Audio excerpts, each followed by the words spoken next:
Because at the roaster, for one thing, yeah, you're trying to be an artist and whatnot, but you're also just an operator to kind of like dial back on how special it is to roast coffee. Yes, it is very special to roast coffee, but a lot of that specialness is actually dived into on the cupping table.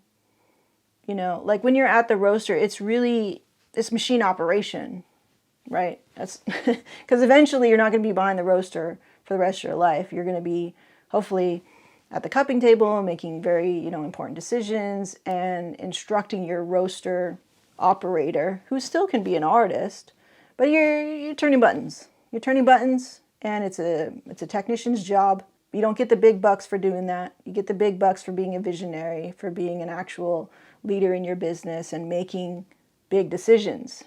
Making decisions at the roaster isn't necessarily crazy stuff.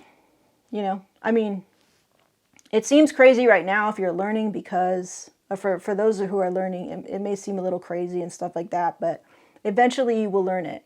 And it's just like any technician job. And a technician is pulling handles and just knowing when to pull handles and push buttons at the end of the day. And I'm not ragging on our profession as roasters, all right? I'm just saying that's the reality of it.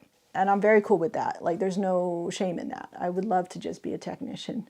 Unfortunately, it takes a lot more creativity, a lot higher stakes to run a successful business nowadays. So in the end, when you find out what kind of operation that you prefer to do, doesn't really matter what machine you choose. What matters is if you can afford it, you can deal with all of its little idiosyncrasies, you have a good feeling of support behind the company that you're purchasing from, that you feel good about it. You don't feel bad that you're spending an arm and a leg for it, and that you can make decent coffee with it. Will you make the great tasting coffee in the world? That's up to your cupping team and so on and so forth. But in the end, they are all machines. And it's really just personal preference behind a lot of the decisions of choosing a roaster.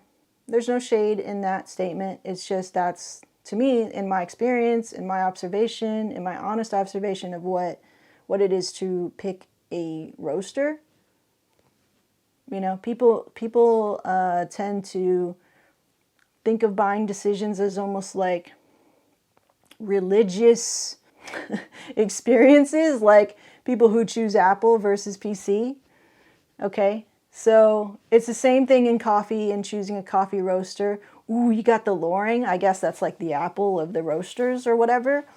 Okay, cool. But in the end, it's like, what kind of coffee are you going to make with it? Are you running a successful business? Are you able to do what you want to do? And if you're able to answer those questions comfortably, check, check, check, cool.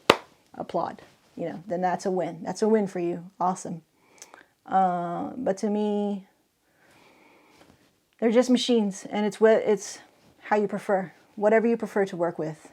You like PC, you like Apple. To me, that's how I look at it, and it doesn't need to be anything more than that. Okay, well, I hope those answers were sufficient. I'm sure they're not set in stone, and it's really up to you, okay? You don't have to listen to anything I say. This is all my opinion, all right?